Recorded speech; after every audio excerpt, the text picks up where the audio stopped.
ਅੱਜ ਦਾ जो टॉपिक है जी वो है इंपॉर्टेंट समथिंग जो तुसी कुछ गवाच दिता होवे, लॉस्ट कर दिता होवे। ठीक है जी। सो ये कुछ वकैब वर्ड्स करवाए जाएंगे, प्लस इसके फॉलोअप्स किद्दां तुसी आंसर कर सकते हो वधिया। सो सारा कुछ तुहानूं दस्सिया जाऊगा। तो आने वाले टाइम दे विच तुहानूं पार्ट 1 के क्वेश्चनस भी मिलणगे जो न्यूली ऐड होए ने। ठीक है, कुछ टॉपिक ने जो न्यू ऐड होए ने, दैन उन्हां दे आंसरस भी तुहानूं मिलने स्टार्ट हो जाणगे। सो स्टार्ट करते हैं जी अज दी क्लास। मैं हरपिंदर कौर, तुसी देख रहे हो इंग्लिश विद रूप। आज का टॉपिक है describe something important that you lost. कुछ इंपॉर्टेंट जो तुसी लॉस्ट किया होवे। लॉस्ट हुंदा भी तो कुछ गवाच गया होवे, लॉस्ट हो गया सी कहंदे, बट इट वॉज ओ की सी। हाउ यू लॉस्ट इट, तुसी किद्दां लॉस्ट किया। Why was it important to you, ये क्यों इंपॉर्टेंट सी। And how you felt when you lost it, तो तुहानूं किद्दां दा फील होया जदों तुसी कुछ लॉस्ट किया। सो हुण बहुत चीज़ां लॉस्ट होंदियां ने। ठीक है, सो वो चों एक आपां चूज़ करके उन्होंने डिस्क्राइब करना। जिहड़ा मैं इत्थे पर्टिकुलर थिंग लई आ, तुसीं जस्ट वो नेम चेंज करके बाकी सारा कुछ सेम रख के टॉपिक बना सकते हो। सो वकैब वर्ड है जी फस्ट डिस्पाइट। डिस्पाइट हुंदा इस दे बावजूद, तो यह तुसीं राइटिंग च भी यूज़ कर सकते हो इंस्टैड ऑफ दी जगह। ठीक है। एंड नैक्सट है जी सेकंड है ब्रीज ब्लोइंग, हवा का चलना। ठीक है, कूल का हो गया जी, कूल ब्रीज ब्लोइंग होवे तां ठंडी हवा चलना।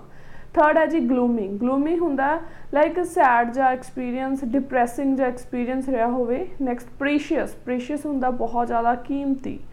नैक्सट है जी अनफॉर्चुनेटली। ठीक है, अनफॉर्चुनेटली मैं बहुत ज़्यादा वर्ड यूज़ करती हूँ, बहुत वधिया वर्ड है थोड़ी स्पीकिंग के लिए। Fortunately and unfortunately.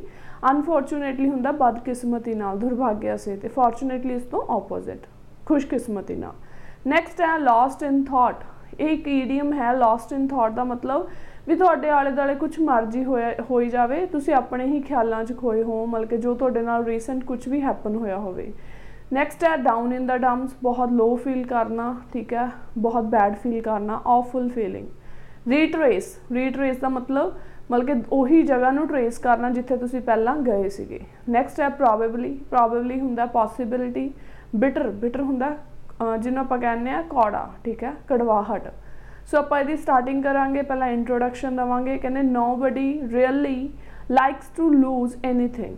कुछ भी लूज नहीं करना चाहते, कोई भी लॉस नहीं करना चाहता अपना। ठीक है, भी वह कुछ भी लॉस्ट होवे, specially if it is valuable, जे वो काफ़ी कीमती होवे। But despite our best efforts, फिर भी कहते अपने बेस्ट एफर्ट्स तो बावजूद भी we do become careless sometimes and go through some frustrating experience of losing something.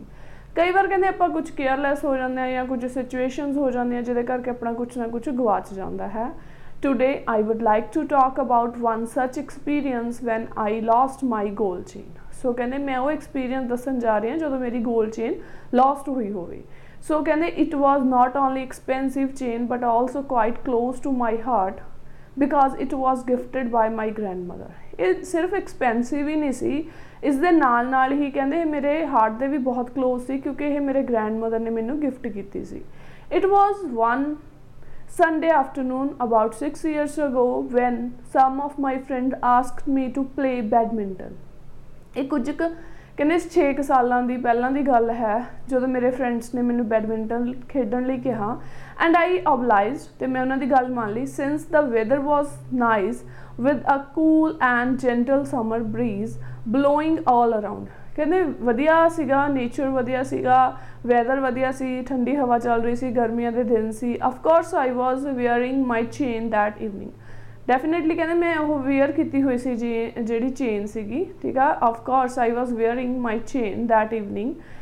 Anyway कहते वी स्टार्टेड प्लेइंग, असी खेडना स्टार्ट किया। Not sure for how long we played, मैंने श्योर नहीं है भी असी कितना टाइम खेडते रहे। But when we finished it was getting dark, जो असी फिनिश किया ईवनिंग हो गई सी, डार्क हनेरा हो गया सी। And we were really exhausted, असी बहुत थक चुके सी।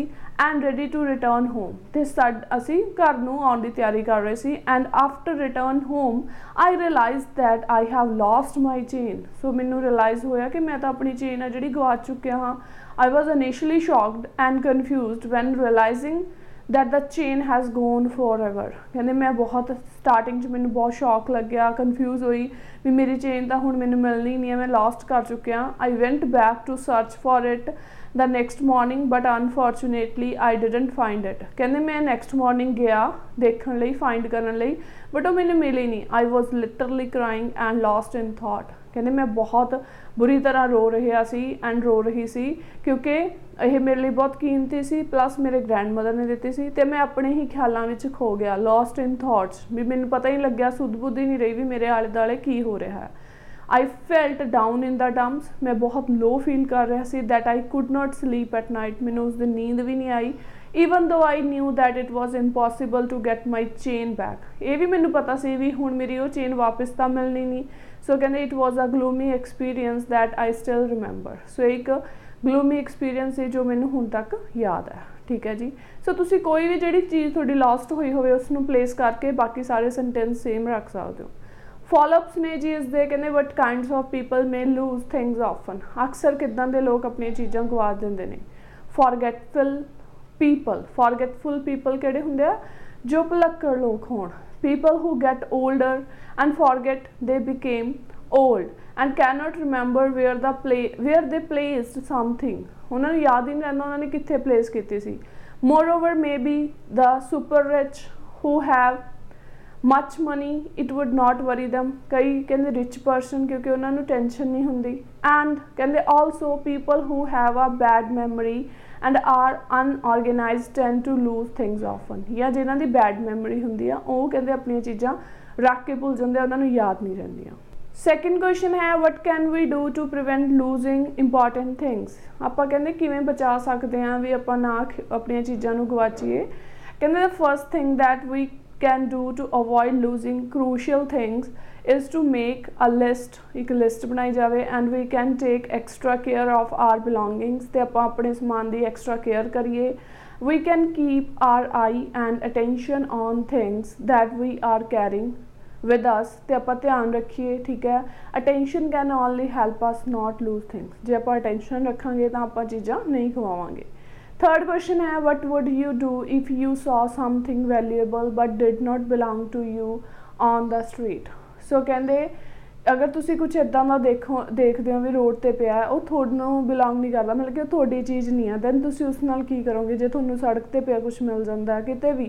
एज अ गुड सिटीजन कहते गुड नागरिक होने के मुताबिक आई वुड डू सब तो पहला मैं की करूँगा is find out the original owner. मैं उसका ओरिजिनल ऑनर फाइंड आउट करूँगा of that particular valuable thing।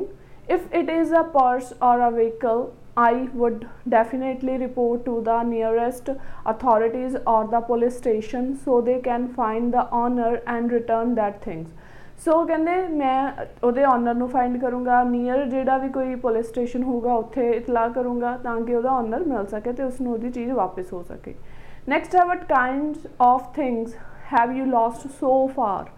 So far मतलब कि बहुत टाइम पहला मतलब कि किदां दी चीज़ां तुतों खोईयां सी। कहते आई was in the second year of my university. या तुसी 10th क्लास अगर तुसी जस्ट +2 की तो तुसी 10th 8th 9th क्लास की गल कर सकते हो। अगर तुसी लाइक हुण अगे डिग्री कर रहे हो होर लाइक पोस्ट ग्रैजुएशन कर रहे हो तो तुसी कह सकते हो भी यूनीवर्सिटी का सैकेंड ईयर सी। I was in a second year of my university and that time I lost my laptop with some other necessary papers and the experience was so bitter that I still remember it। so ये experience कहते मैं university के second year से मेरा laptop ते कुछ होर document सीगे पेपर सी जो मैं लॉस्ट किए सी ते हाले तक ही मैनूं याद आ। नैक्सट क्वेश्चन है what do you usually do to look for lost items. तुसी की करते हो जिहड़ियां लाइक कुछ गवाच जाता है दैन उहदे लई फिर तुसी दोबारा की करते हो भी उहनूं फाइंड वगैरह करते हो। I think the most obvious step is to retrace. Retrace का मतलब होंगे भी जिथे तुसी कोई चीज़ खोई है जिथे तुसी ट्रैवल किया उन्होंने जाके रीट्रेस करो, चैक करो वेयर दे हैव बीन। जिवें कि हुण फॉर एग्जाम्पल लई है कहते if they can't find their keys, जे किसी ने उन्होंने कीज़ नहीं मिल रही they can look in the places where they are likely to have left them. जिथे उन्होंने लाइक वो लैफ्ट की कहते उन्होंने दोबारा रीट्रेस करन। So this is a strategy that worked for me. यह स्ट्रैटेजी मेरे लिए वर्क करती है। ठीक है। स्ट्रैटेजी मैनू भी ये मेरे लिए बेस्ट आ भी मेरे according and probably many other people तो आ सके पॉसीबली भी होरां दे लिए भी यह वर्क करती होगी। सो ठीक है फ्रेंड्स, ये सी अज का टॉपिक। जो तुहानूं मेरी अज की क्लास वधिया लगी, लाइक ते कमेंट करके जरूर दसना। मिलते हैं जी नवीं वीडियो के नाल। Bye bye, take care.